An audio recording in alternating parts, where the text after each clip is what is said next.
வணக்கம். அம்மனுக்கு பிடித்ததில் கூழ் பொங்கல் மட்டும் இல்லைங்க, ஆடி கும்மாயும் கூட. அது எப்படி செய்யலாம் பார்க்கலாம் வாங்க.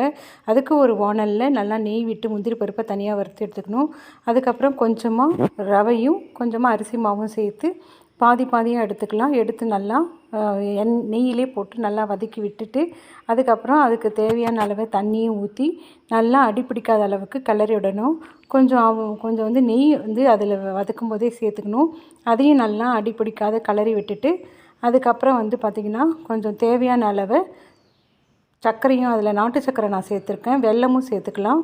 வெல்ல பாவாக எடுத்து போட்டுக்கலாம். நான் நாட்டு சர்க்கரை சேர்த்து கொஞ்சம் கூடவே நெய்யும் சேர்த்துட்டு ஏலக்காய் பொடியும் சேர்த்துருக்கேன்.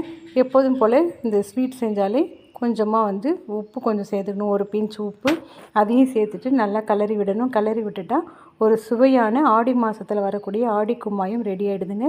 நீங்களும் ட்ரை பண்ணுங்கள். தேங்க்யூ.